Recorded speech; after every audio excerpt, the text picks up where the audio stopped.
Bharat Tiwari encounter case में एक ऐसा सनसनीखेज खुलासा जो इस पुलिस प्रशासन की नींद उड़ा सकता है। पुलिस छाती ठोक के कह रही है कि भरत तिवारी हम पे फायरिंग कर रहा था, हमने तो सिर्फ अपनी जान बचाने के लिए गोलियां चलाई। वाह, क्या गजब का लॉजिक दिया है पुलिस वालों ने। अगर कानून के रखवाले इतने ही दूध के धुले थे तो उन 4 से 5 पुलिस वालों को सस्पेंड क्यों किया गया? गुनहगार को ढेर करने पे तो सरकार मेडल देती है ना, फिर यहाँ इन पुलिस वालों को सस्पेंड क्यों किया गया? भाई साहब, बड़ा सीधा सा फंडा है। हाथी के दांत दिखाने के कुछ और होते हैं और खाने के कुछ और होते हैं। पुलिस वालों का सस्पेंड होना ही इस बात का सबसे बड़ा सबूत है कि कहानी वो नहीं जो दिखाई जा रही है, बल्कि कहानी तो वो है जो आप और हमसे छुपाई जा रही है। चलिए अब बात करते हैं मेडिकल साइंस की। दुनिया का कोई भी डॉक्टर या एक्सपर्ट बुला लो, वो यही कहेगा कि इंसान के जिस्म में अगर एक गोली भी धंस जाए तो अच्छे सुरमाओं का सिस्टम वही जाम हो जाता है। इंसान खड़ा होना तो दूर, हिलने लायक भी नहीं बचता। लेकिन भाई साहब, यहाँ तो पुलिस कह रही है कि उनका इरादा उसे मारना नहीं था।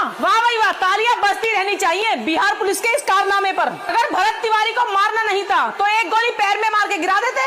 ये 4 से 5 गोलियां दागने की अगर क्या सनक थी, घुटने से लेके जान तक गोलियों से छन्नी कर दिया तुम लोगों ने। ये एनकाउंटर था। अरे इसे देख के तो ऐसा लगता है जैसे बॉडी को टारगेट बोर्ड समझकर प्रैक्टिस की जा रही हो। इतनी गोलियां तो इंसान तब चलाता है जब सामने वाले को हर हाल में खत्म करना हो। जनता सब समझती है। सोशल मीडिया के इस दौर में पब्लिक को बेवकूफ मत समझो। ये जो गोलियों की गिनती है, भरत तिवारी एनकाउंटर केस में एक ऐसा सनसनीखेज खुलासा जो इस पुलिस प्रशासन की नींद उड़ा सकता है। पुलिस छाती ठोक के कह रही है कि भरत तिवारी हम पे फायरिंग कर रहा था, हमने तो सिर्फ अपनी जान बचाने के लिए गोलियां चलाई। वाह, क्या गजब का लॉजिक दिया है पुलिस वालों ने। अगर कानून के रखवाले इतने ही दूध के धुले थे तो उन 4 से 5 पुलिस वालों को सस्पेंड क्यों किया गया? गुनहगार को ढेर करने पे तो सरकार मेडल देती है ना, फिर यहाँ इन पुलिस वालों को सस्पेंड क्यों किया गया? भाई साहब, बड़ा सीधा सा फंडा है। हाथी के दांत दिखाने के कुछ और होते हैं और खाने के कुछ और होते हैं। पुलिस वालों का सस्पेंड होना ही इस बात का सबसे बड़ा सबूत है कि कहानी वो नहीं जो दिखाई जा रही है,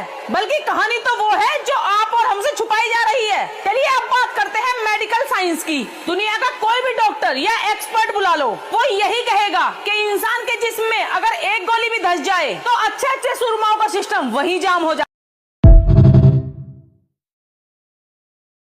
भरत तिवारी एनकाउंटर केस में एक ऐसा सनसनीखेज खुलासा जो इस पुलिस प्रशासन की नींद उड़ा सकता है। पुलिस छाती ठोक के कह रही है कि भरत तिवारी हम पे फायरिंग कर रहा था, हमने तो सिर्फ अपनी जान बचाने के लिए गोलियां चलाई। वाह, क्या गजब का लॉजिक दिया है पुलिस वालों ने। अगर कानून के रखवाले इतने ही दूध के धुले थे तो उन 4 से 5 पुलिस वालों को सस्पेंड क्यों किया गया? गुनहगार को ढेर करने पे तो सरकार मेडल देती है ना, फिर यहाँ इन पुलिस वालों को सस्पेंड क्यों किया गया? भाई साहब, बड़ा सीधा सा फंडा है। हाथी के दांत दिखाने के कुछ और होते हैं और खाने के कुछ और होते हैं। पुलिस वालों का सस्पेंड